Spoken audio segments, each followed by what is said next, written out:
Hello, Preet. Can you hear me?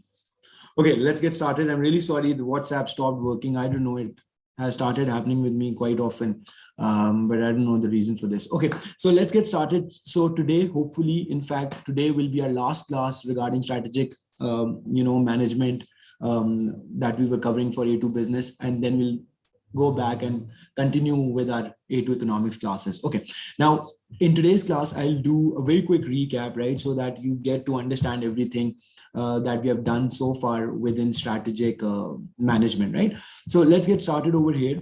So what is strategic management, right? So strategic management is about setting a company's long-term mission and vision, and then deciding upon a strategy to achieve those goals and to achieve that mission, right? So that is what strategic management is. Then I said that strategic management is important for all businesses in the world, but it is a little more important for newly established businesses. Why? Because they are just in the process of streamlining things and setting themselves objectives and deciding where they want to go and what they want to achieve, and therefore for them it's really important that they do right type of strategic management so that they really grow and grow and prosper and so on, right?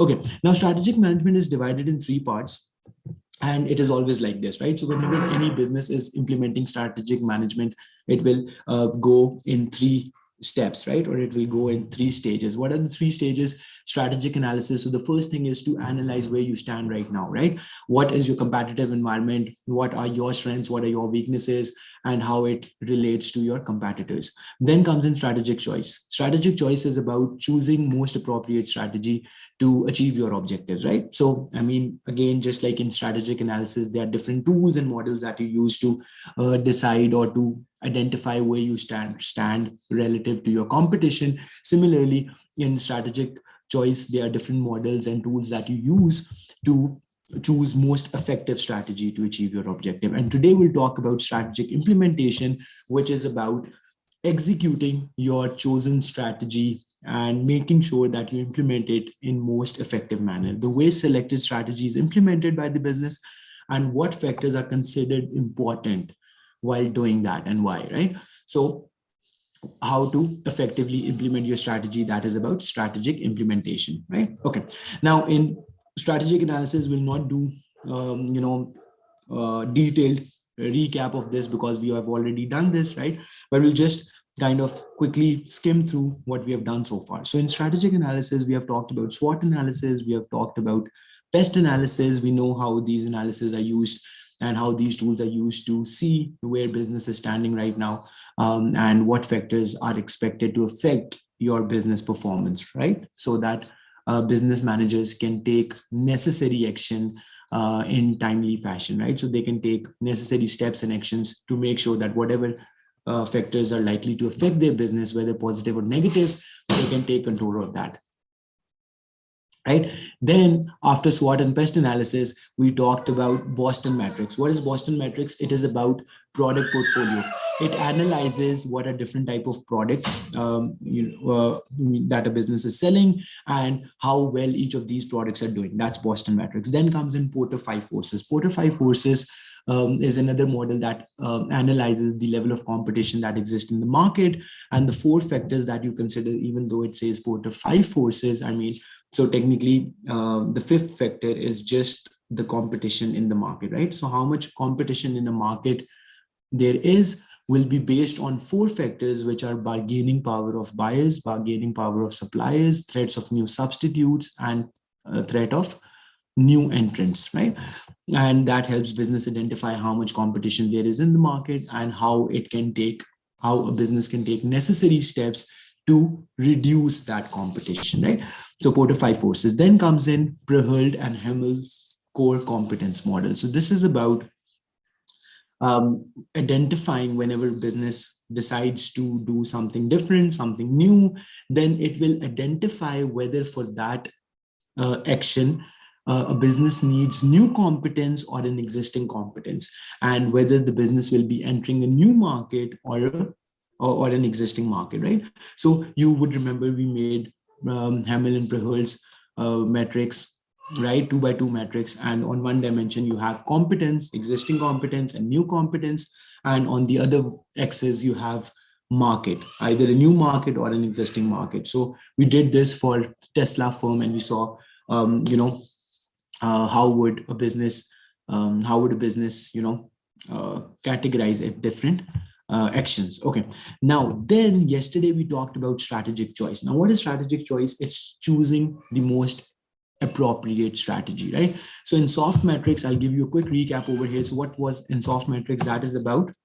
And soft metrics is about looking at possible growth options, right? So in soft metrics, lists or maps possible growth options for a business. And what you do is you see whether you're trying to produce a new product or an existing product. And similarly, whether you're trying to enter a new market or an existing one, right? Now, have a look at this. So there are 2 dimensions, 2 factors on which you are analyzing, right? Market and product. So have a look at this. So let's say we have market on the vertical axis, right? And we have product on the horizontal axis, right? And then for both of these 2 variables, you have 2 options. Either you can go with existing product or a new product. And similarly, either you can go with existing market or a new market, right? So think about this. So let's say this is new market and new product. And here you have existing market. You have existing market. And here you have existing product. Okay. Now there was specific names that we use for each of these 4 strategies, right? So in soft metrics, identify what are 4 possible growth strategies for available to a business, right? And when you identify these growth strategies, only then you will see which of these strategies are more risky and why, and which of these strategies is less risky and why. Okay, think about this. So let's start mentioning, right? So what is this strategy called where you are entering a new market with a new product? So when a business is entering a new market where it has not operated before and is producing a new product, that is known as diversification. And I did tell you that this is most risky strategy. Why? Because firstly, you are coming up with a new product which you have no experience of, producing, and secondly, you're also entering a new market which you have never operated in before, right? So this is the most risky strategy, diversification.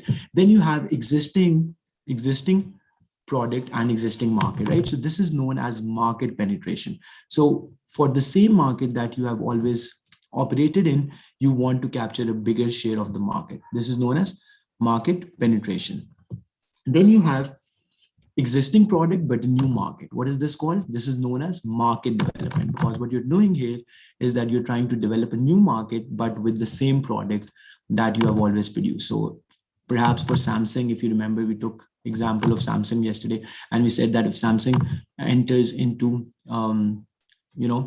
Africa where it has never produced before with the same products like its cell phones and LED screens, whatever it produces, that will be called market development. And then comes in the last one where you have existing market but new product. So this is known as product development, right? Easy. So these are the 4 strategies most commonly adopted or used 4 strategies that businesses use to grow, right? So this is in soft metrics. Okay, now this is one thing. So whenever in an exam you write something where you say that this will be product development, so examiner will get to identify, the examiner will get to know that you know what in soft metrics is. And when you say product development, what you actually mean is that this is the same product that this is a new product that the company is producing in the same market, right? And similarly, you use the word market development when you are entering a new market but with the same product, right? So this terminology is very important from exam point of view, right? Okay, and then comes in force field analysis. Okay, now what do we do in force field analysis?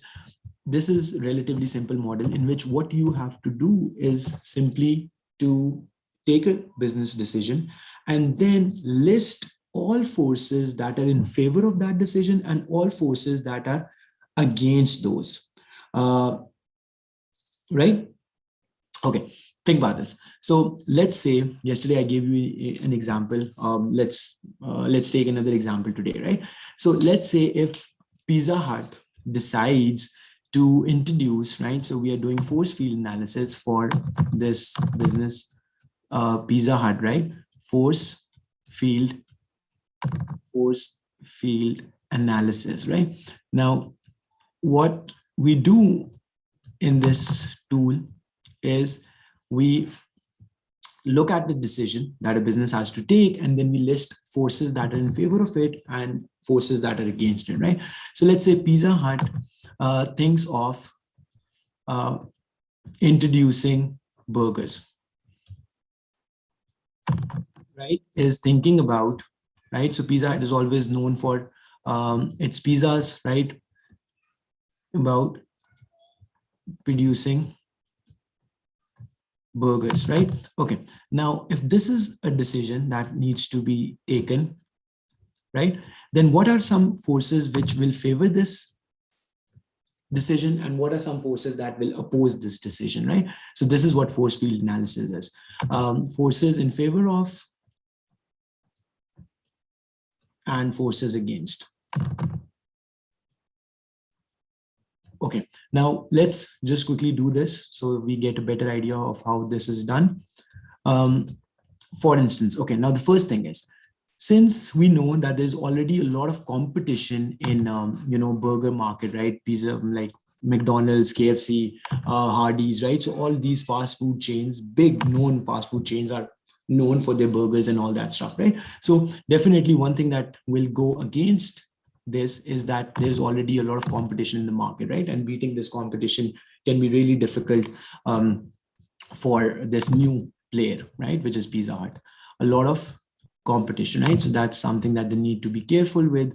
Then another, disadvantage or negative force against this decision is that they don't have any expertise in that, right? So they've never produced burgers, right? So they don't really know what type of chicken patty or whatever they are using in that, right, should be cooked and so on and so forth, right? So they don't have a lot of expertise in doing that, right? That's another force against this decision, right? And another thing that I can think against this decision is that consumers might not take this very positively. Pizza Hut customers might not take this very positively, thinking that they are diversifying and they're moving away from their core competence, as we know, right? So that what was their core competence? Making pizzas, right? And now if they are diverting away from their core competence, then consumers might not perceive this or take this very positively, right? So the demand for even their pizzas might decrease, right? Are you getting me? So these are all of the things that a business needs to consider. However, there are some forces that are in favor of it, right? So one thing that I can think of, that now they are offering greater variety of food options, so perhaps they might expect more customers to come in, more food variety, right? Then another thing that's coming to my mind, so oftentimes parents are coming in with their kids, and kids might like burgers more than pizzas, right? And therefore now they will be able to attract more families, more food options, right? So this could be an advantage for them. And similarly, families might like coming to Pizza Hut more when they have introduced burgers. Why? Because, as I said, perhaps, I don't know, depends on how market, what are the market needs, right? But if they're coming in with their kids and they like burgers more, so then Pizza Hut will be a better choice for families compared to what it was before, right? So after doing this analysis and listing all forces that are against a decision and all forces that are in favor of a decision, then a company is in better position to decide which side is heavier and therefore make a decision, right? So this is how it's done. Okay, then the third and the last type of model that we discussed in strategic choice was decision tree. Now, what is decision tree? So it's a mathematical tool which lists possible outcomes of any business decision along with its probabilities and the monetary return that a business can expect in each case. Now, if you remember, we did this tomorrow, right? So we took this example where a business is thinking of making an investment, right? So the decision under consideration is investment in a new machine or investment in a new vehicle or whatever it is, right? And then, right, investment, right? This is my investment, right? So forget about it, right? I think there's something wrong in writing that, right? And then we looked at how, a business, what possible outcomes will you get, right? So if you are investing something, forget about it, right? So what will be some possible outcomes of each? And then we also learned how to calculate the expected return, right? So do you remember the formula, Preet, that we learned for calculating expected return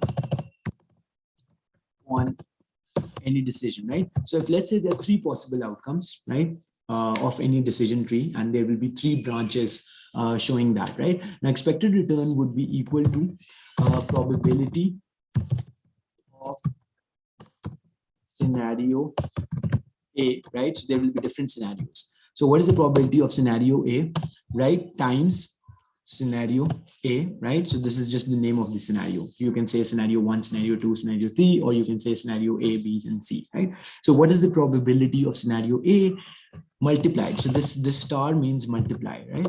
Multiplied by return, right, on monetary value that you get, plus, right, probability of scenario B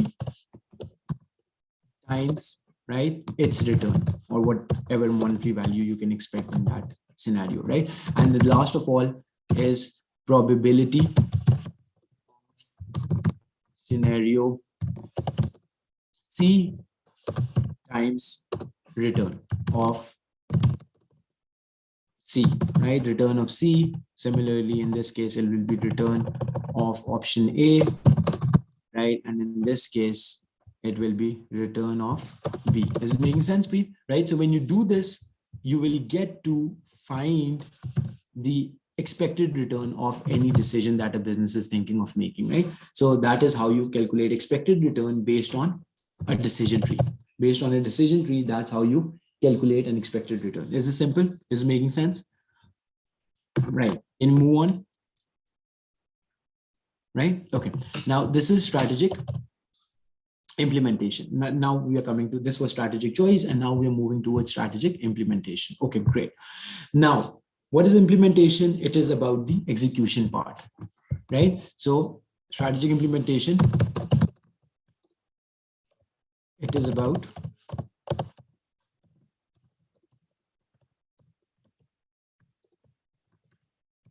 implementing the strategy chosen by the business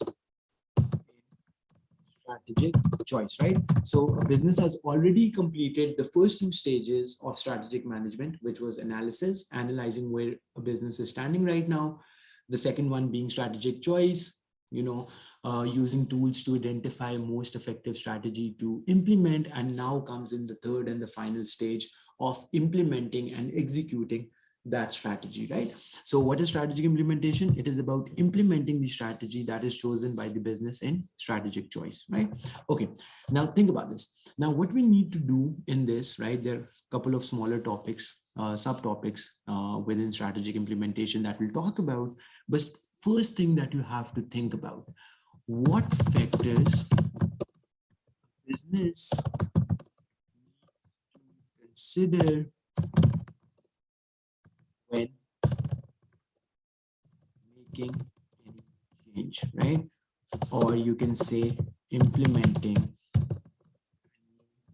strategy. Okay, now this is the big question that you have to ask yourself. What factors a business needs to consider, right? Or you can say what factors should a business consider when making any change or implementing a new strategy? Now think about this.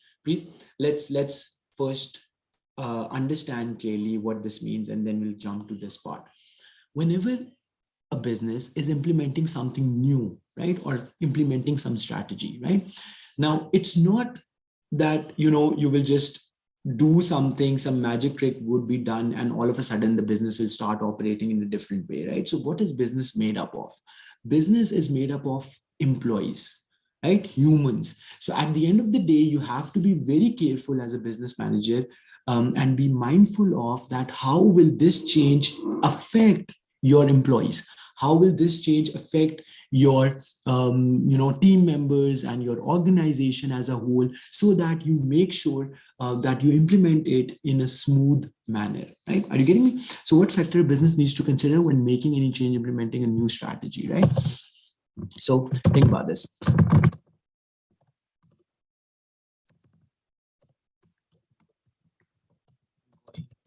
Change or implementing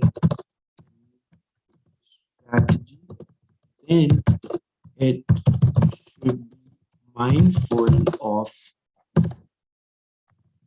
certain factors affected affect the implementation of decision slash strategy. Okay, think about this. When a business is undergoing any change or implementing a new strategy, then it should be mindful of certain factors that are expected to affect the effective implementation of that decision or that strategy, right? Now think about this. Whenever you have to undergo any change, you need to make sure that it's smooth and it's effective, right? So let me give you a simple example, right? So if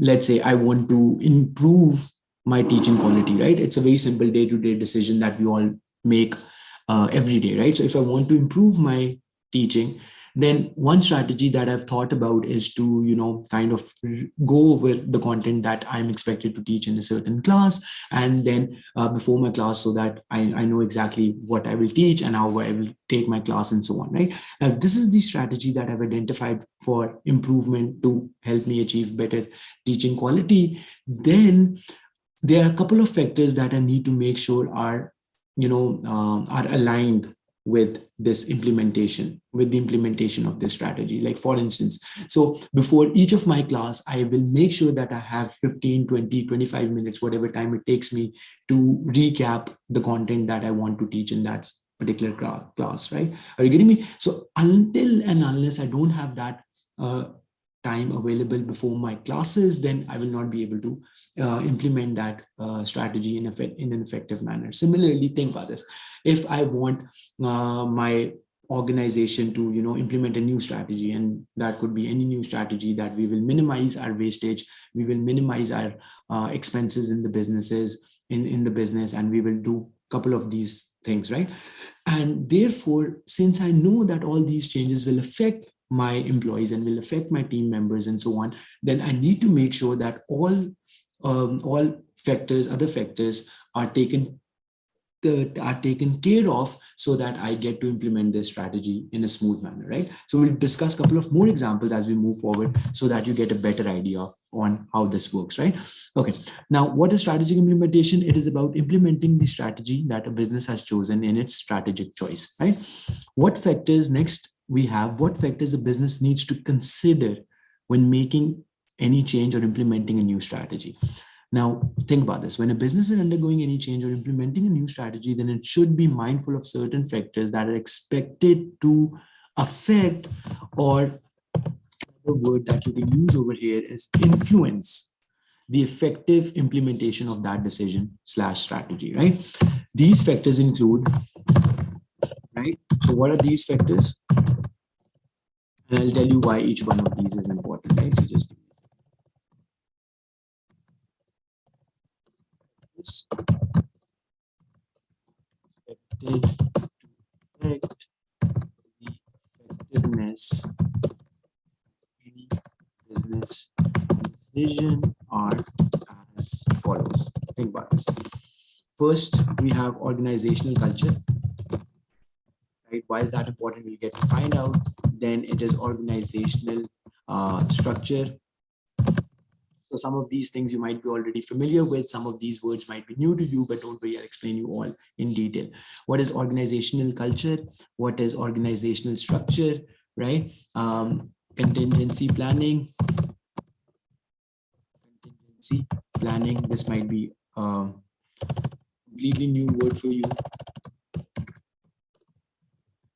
planning, and so on. Okay, now think about this. So what are the three factors that we have identified which will affect whether a business will be able to implement its strategy effectively or not? Are organizational culture. This is a very important component, and we'll spend a lot of time discussing this. Then second, you have organizational structure, which you might remember you studied in your, I guess this is part of your A2, right? What are different types of organizational structures, you know, how they look like, and what is their significance and all that. We'll talk about this. And then last of all comes in contingency planning. Then last of all, you have contingency planning. This is making sense? Okay, now this being said, have a look at this. Breathe. So first of all, what is organizational culture? Organizational culture, any idea? I mean, you might not have, come across an exact definition of this word, but you would have a fair idea of what culture is, right? So just like a country has a culture, a region has a culture, a village has a culture, a community has a culture, right? A school or an organization has a culture, right? So similarly, any business organization will have a culture, right? Now, to define it first, and then we'll move to what can be some different types of cultures prevalent in an organization. So let's first define this, right? So culture is basically, right, exactly. So how organizations run, how they do things, exactly, right? How they do things. That's basically what culture basically means, right? Organizational culture, unsaid norms and practices that on a business or organization operates slash runs. Okay, think about this. The idea is fairly simple,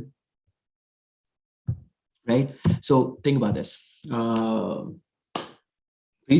What is organizational culture? Organizational culture are unsaid norms and practices that govern how a business or an organization operates or runs, right? Is it making sense? Okay.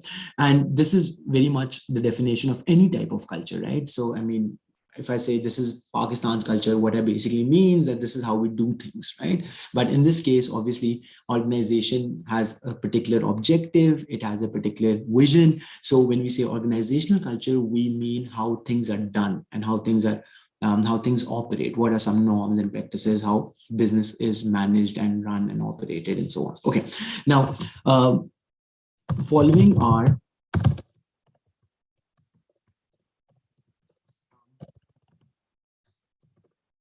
common organizational cultures, right? Now, what are some popular organizational cultures?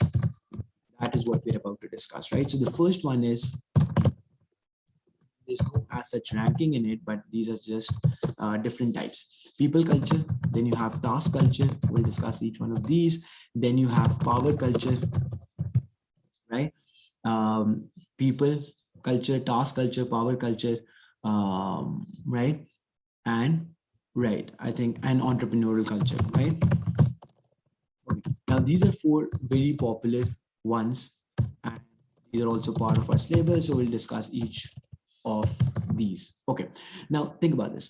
Preet, what is people culture? So people culture, as the word suggests, it's about placing emphasis on people and employees who are working in your organization. So people culture places a lot of emphasis on the well-being of employees, right? I mean, so a simple example that I can give you over here was kind of democratic leadership style, which you might remember from your AS, right? So what is democratic leadership style? Where a manager or a boss or a leader takes input of his or her subordinates, tries to convince them, they collectively make decision making, delegates responsibility, right? So make them feel more part of the organization and take ownership of what they are doing, right? So that is what people culture is. So people culture is when there is employees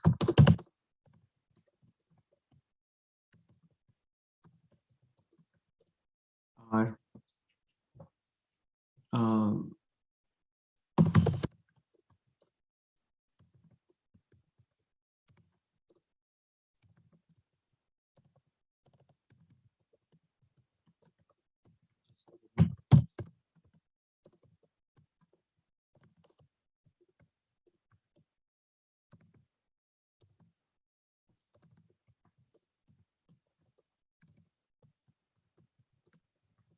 Think about this. So what is people's culture, right? So the idea is fairly simple. Preet. People culture is when employees, right? Employees or people of an organization are central um, to business decision making, are central to business decision making, and great emphasis is placed on their well-being and their personal and professional development, right? Now think about this. Let me give you a real life example. So as I said, in a democratic leadership style, the leader takes input from its subordinates, right? Makes them part of the decision making, also gives them have also shows more confidence and trust in their capabilities, and assign them responsibilities, right? Assign them tasks and so on, right? So similarly in people culture, what happens basically that you place people, you make them the focal point, you make them they are central to whatever decision making is taking place in that organization, and manager will take their inputs, will ensure that they are enjoying their work, they are growing in that organization, they are learning new things, and they're also having a balanced work life balance and things like that, right? So it's relatively, I would say it's relatively calm environment to work in. It's relatively calm environment to work in, right? Because managers really care about their employees, in simple words. Okay. Now, on the other hand, there is task culture. Task culture, as the word suggests again, it's where it's all about objective, right? So for organizations which follow task culture, they are very much focused on whether that task is being achieved or not, whether that objective is being achieved or not, right? So they don't really care much whether people are enjoying doing that work or whether there is a lot of burden on their employees, but what they are primarily focusing on is that whether their targets are being met or not, right?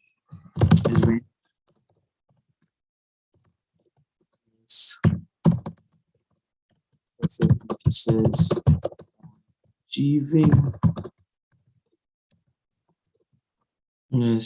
objectives,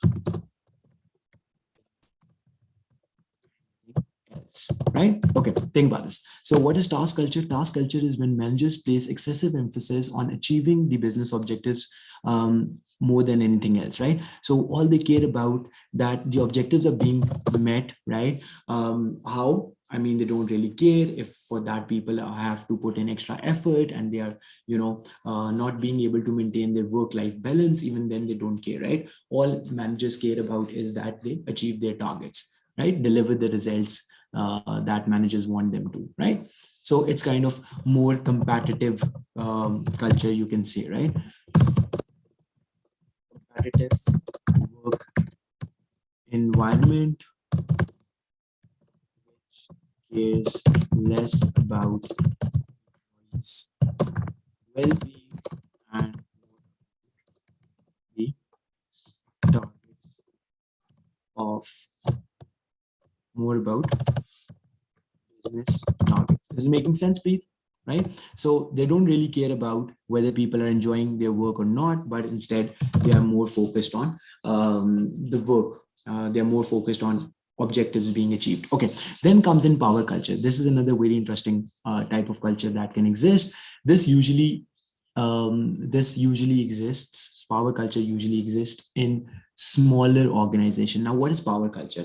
Power culture is central decision making. You might remember this word from your previous chapters of business, that this thing of centralized decision making simply means that all decisions are taken by higher ups, like that person could be business owner, or that person could be a very senior person like the CEO and something like that, right? So power culture is prevalent in smaller organization where the business owner is used to making all the decisions, right? So whether it's an important big decision or a petty small decision, business owner wants to take all those decisions and doesn't want to lose control, right? So that is what power culture is.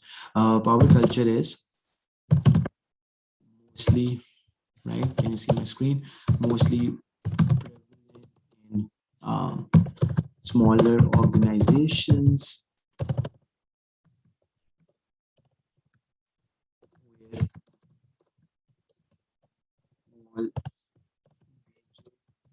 final business decisions are taken by business owner, right? Are you getting me, right?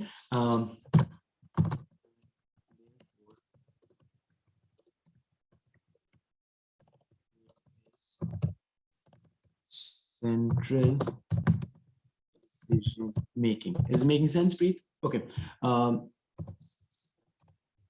Right.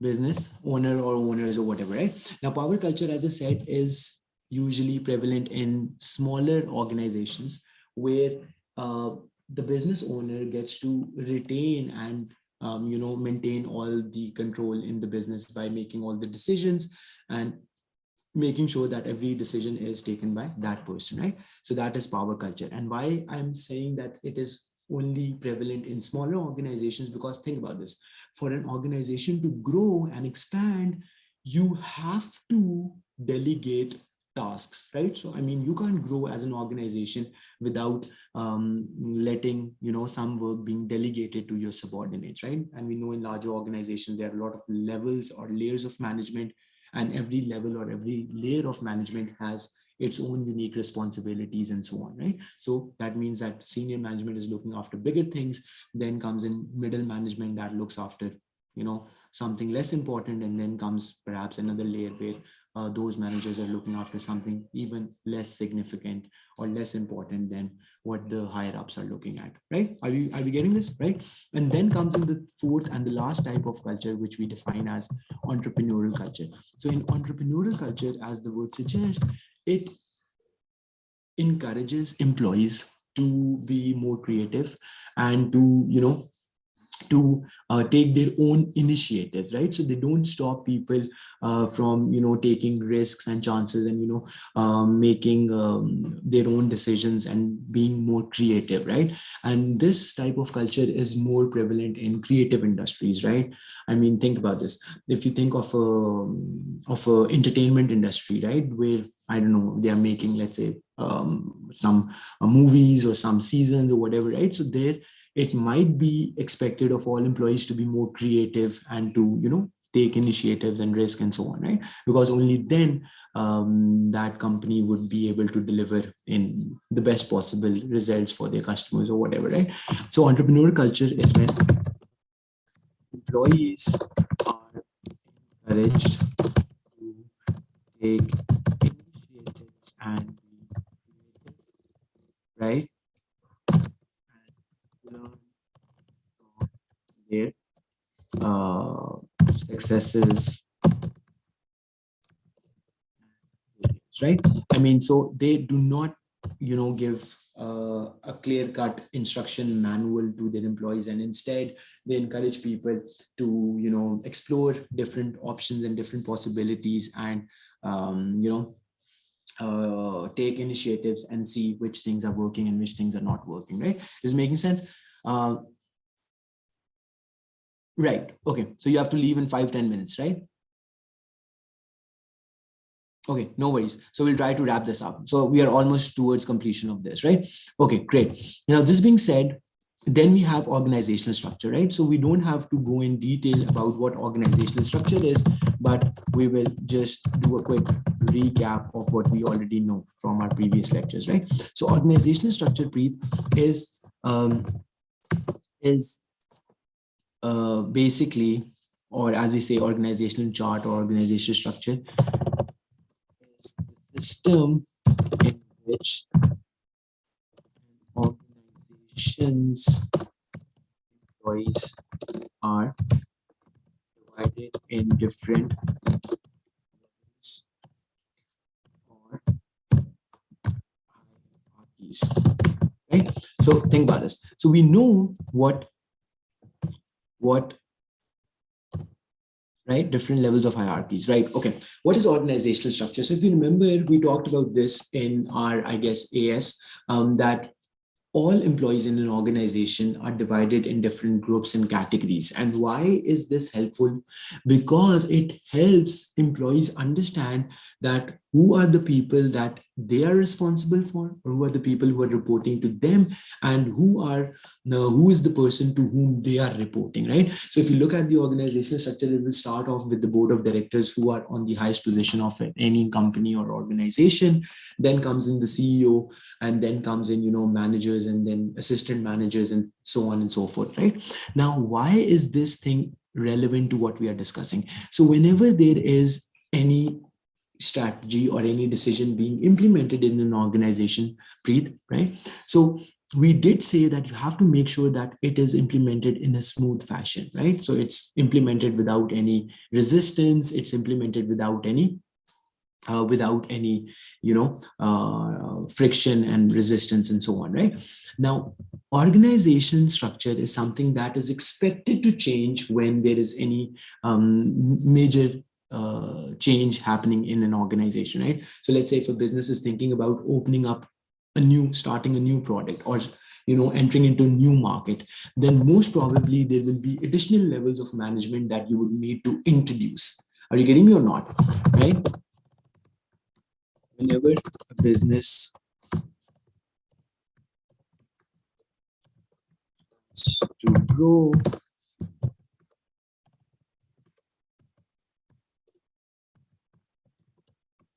a new product in a new market, then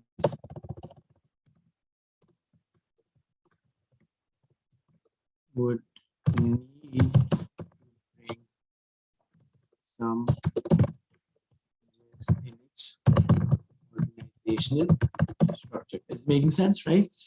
Therefore, business needs to know what type of change in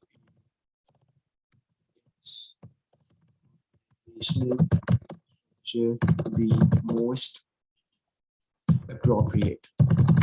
Okay, Preet, does this help? Okay. Are most appropriate. Okay, think about this. So we are talking about strategic implementation. So we are almost towards completion of this topic, right? But one last thing is left, right? But before that, let's do a quick recap. Strategic implementation is implementing the strategy that you have chosen for yourself. Like business implements the strategy that it has chosen for itself. And while doing that, it will make sure that this strategy, the shortlisted or the final strategy that you have chosen, is being implemented in most smooth fashion, right? Without any, major resistance or major challenges and so on and so forth, right? Now, there are three factors that really affect successful implementation of a strategy, right? So the first one being organizational culture, then comes in organizational structure, and the third one being contingency planning that we have to discuss right now, right?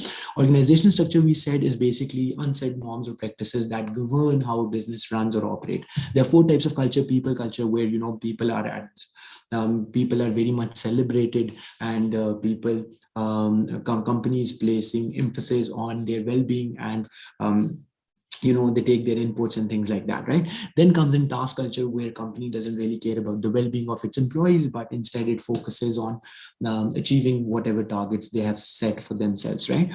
Then comes in power culture, where there is one business owner, or perhaps a couple of owners, but they are the ones who have taken control over all business decisions, and they don't delegate anything, and they don't let the power to be delegated to low levels of management. Then comes in entrepreneurial culture, where you encourage people to take initiatives and be creative, because that is what organization thinks is better for the company, and obviously for the well-being of their employees as well, right? And then comes in organizational structure. So organizational structure is how employees of an organization are divided in different levels, and whenever there is any strategy being implemented in a company, then we know that organizational structure will be changing. So when that happens, a company should know that what type of organizational structure will be most appropriate for it, right? So that is what a business needs to know of. Is it making sense, Preet? I know it's very theoretical stuff, but I hope you're getting a hold of it. Then the third and the last factor that a business needs to be mindful of is contingency planning. Now, what is contingency planning? This might be a completely new word for you, but let me explain. Contingency planning is making a backup plan, right? So this is the very, very last thing, Preet. So we'll be done and tomorrow we'll continue with economics. So contingency planning is doing a backup planning in case any